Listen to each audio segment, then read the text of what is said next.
राम राम सभी भाइयों को। कैसे हो आप सभी? उम्मीद करते हैं आप लोग बहुत अच्छे होंगे। आज अपन एक ऐसी वैकेंसी के बारे में बात करने वाले हैं जिसके लिए अगर आपने हाई स्कूल का रखा है या इंटर तक पढ़ाई कर रखी तो आप सभी के लिए काफ़ी अच्छा मौका है।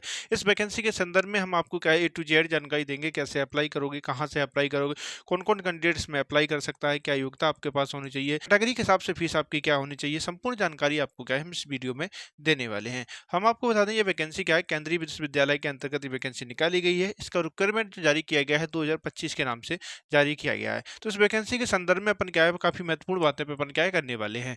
जैसा कि हमने आपको बताया इसका रिक्वायरमेंट 2025 के नाम से जारी किया गया है ये वैकेंसी का, ठीक है। ऑनलाइन फॉर्म के बारे में अगर हम बात करें कब से इसके फॉर्म स्टार्ट हो रहे हैं, तो फॉर्म क्या इसके स्टार्ट हो चुके हैं। आप लोग कभी भी आवेदन कर सकते हैं, ठीक है। इसके फॉर्म क्या स्टार्ट हो चुके हैं, आवेदन आप लोग क्या है कभी भी कर सकते हैं। लास्ट डेट के बारे में अगर हम बात करें तो 10 जनवरी 2025 तक रखी गई है। 10 जनवरी 2025 तक ही आप क्या आवेदन कर सकते हो, उसके बाद आप आवेदन नहीं कर सकते हो, ठीक है।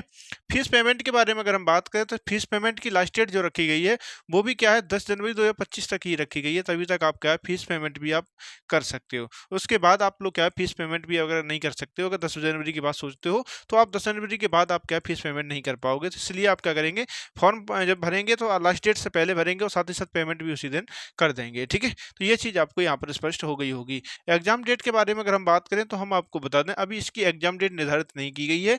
जैसे ही इसके फॉर्म क्या है क्लोज हो जाएंगे उसके कुछ समय बाद आपको क्या है मेल के माध्यम से आपको सूचना मिल जाएगी कि आपका एग्जाम कब होने वाला है, ठीक है। तो ये चीज़ आपको यहाँ पर स्पष्ट हो गई होगी। बात कर लेते हैं क्वालिफिकेशन के बारे में। तो 10वीं पास कैंडिडेट कोई भी हो उसमें आवेदन कर सकता है और 12वीं पास कैंडिडेट इसमें क्या है आवेदन कर सकता है। दोनों कैटेगरी से कैंडिडेट क्या है अप्लाई कर सकते हैं, 10वीं पास भी और 12वीं पास। जैसी योग्यता रखते हो उस हिसाब से आप क्या है आवेदन कर सकते हो, ठीक है। जो कैंडिडेट हाई स्कूल पास कैंडिडेट है वो लाइब्रेरी अटेंडेंट के पद पे अप्लाई कर सकता है। जो 12वीं पास कैंडिडेट है वो जूनियर असिस्टेंट के पद पे अप्लाई कर सकता है। जैसी योग्यता रखते हैं उसी हिसाब से आप क्या आवेदन करेंगे। इस वैकेंसी में आवेदन जरूर करेंगे। यहाँ क्या सिलेक्शन होने की संभावना काफ़ी ज़्यादा होती है, क्योंकि यहाँ पर क्या है फॉर्म की बात करें तो फॉर्म की संख्या काफ़ी कम पहुँचती है। यहाँ पर कैंडिडेट फॉर्म अप्लाई कर देता है तो वहाँ क्या है उसे कंपटीशन कम देखने को मिलता है। यहाँ आसानी से सिलेक्शन हो जाता है, ठीक है। तो ये चीज़ आपको योग्यता के बारे में चीज़ें स्पष्ट हो गई होंगी। अब बात कर लेते हैं एज लिमिट के बारे में। तो इसमें एज की काउंटिंग कब से होगी, तो 10/1/2025 से की जाएगी। 10/1/2025 को क्या है मिनिमम आपकी क्या है 18 वर्ष हो जानी चाहिए और मैक्सिमम की अगर हम बात करें तो 27 साल और से लेकर क्या है 30 साल तक। जो कैंडिडेट हाई स्कूल से अप्लाई करने की सोच रहा है तो 18 से लेकर 27 साल के बीच में होना चाहिए। वो भी जनरल कैटेगरी का होना चाहिए तो आप आवेदन कर सकता है। जो कैंडिडेट कह सकते हैं 12वीं पास से अगर अप्लाई करने की सोच रहा है तो उसे 18 से लेकर 30 साल के बीच में आयु होनी चाहिए, ठीक है। ये जो 18 से 27, 18 से 30 जो है वो जनरल कैटेगरी के लिए है, ये भी आप लोग अच्छे से स्पष्ट कर लेंगे, ठीक है। ओबीसी कैटेगरी से कोई अगर कैंडिडेट बिलोंग करता है तो क्या करेंगे 3 वर्ष की आयु में अधिक छूट दी जाएगी। एससी एसटी या फीमेल कैटेगरी से है तो उसे यहाँ पर क्या है 5 वर्ष की आयु में अधिक छूट दी जाएगी। तो काफ़ी कैंडिडेटों को आयु में भी छूट दी जा रही है, तो आप लोग जरूर ध्यान दे सकते हैं। एज में तो किसी भी प्रकार की आपको क्या प्रॉब्लम नहीं होनी चाहिए, ठीक है। अब बात कर लेते हैं फीस पेमेंट के बारे में, कितना फीस लिया जाएगा। तो अगर आप जनरल कैटेगरी से अगर आप आते हो तो आपसे क्या है 1000 रुपये का चार्ज लिया जाएगा। इसमें फीस थोड़ा ज़्यादा आपसे ली जा रही है। जो जनरल कैटेगरी से कैंडिडेट आता है उससे 1000 रुपये का चार्ज लिया जा रहा है। अगर आप किसी भी कैटेगरी की कैंडिडेट महिला है तो उससे क्या है जीरो चार्ज लिया जा रहा है। लेकिन फीमेल कैटेगरी से कोई कैंडिडेट है तो उससे क्या है कोई भी चार्ज नहीं लिया जा रहा है। तो फीमेल के लिए काफ़ी अच्छा मौका है, काफ़ी सुनहरा मौका है। इसमें आपसे चार्ज भी नहीं लिया जा रहा है। तो फीस के बारे में आपके मन में जो डाउट रहते हैं वो सारे डाउट क्या है खत्म हो गए होंगे। अब बात कर लेते हैं सिलेक्शन प्रोसेस के बारे में। हम आपको बताते हैं सिलेक्शन प्रोसेस के बारे में। तो इसका क्या ऑनलाइन आपसे एग्जाम लिया जाएगा। इसमें जो ऑनलाइन आपसे एग्जाम लिया जाएगा उसमें क्या है एमसीक्यू बेस्ड क्वेश्चन आपसे पूछे जाएंगे। एमसीक्यू बेस्ड क्वेश्चन जो पूछे जाएंगे इसमें क्या है हम एक चीज़ और आपको यह बता दें, इसमें एमसीक्यू क्वेश्चन पूछे जाते हैं, काफ़ी छोटे छोटे क्वेश्चन पूछे जाते हैं, ज़्यादा लेंथी टाइप के क्वेश्चन नहीं पूछे जाते। यहाँ पर आप क्या आसानी से क्वेश्चन आप क्या अटैम्प्ट कर सकते हो। ये चीज़ आपको यहाँ पर समझ में आ गई होगी।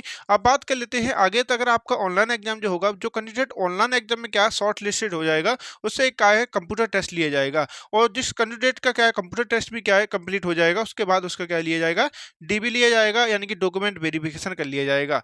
और जो कैंडिडेट का डॉक्यूमेंट वेरिफिकेशन हो जाएगा उसका अंतिम चयन मान लिया जाएगा। ये चीज़ आप लोग क्या है अच्छे से समझ लेंगे, ठीक है। अब आगे अपन बात कर लेते हैं इसके सिलेबस के बारे में, क्या सिलेबस इस एग्जाम का है। तो हम आपको बता दें, इसमें से आपसे बता दें इंग्लिश के क्वेश्चन पूछे जाएंगे, रीजनिंग से पूछे जाएंगे, मैथ से पूछे जाएंगे और जीके जीएस से आपसे क्वेश्चन पूछे जाएंगे। सभी से क्वेश्चन की अगर हम बात करें तो सभी से क्या है 25-25 क्वेश्चन पूछे जाएंगे। करेंगे।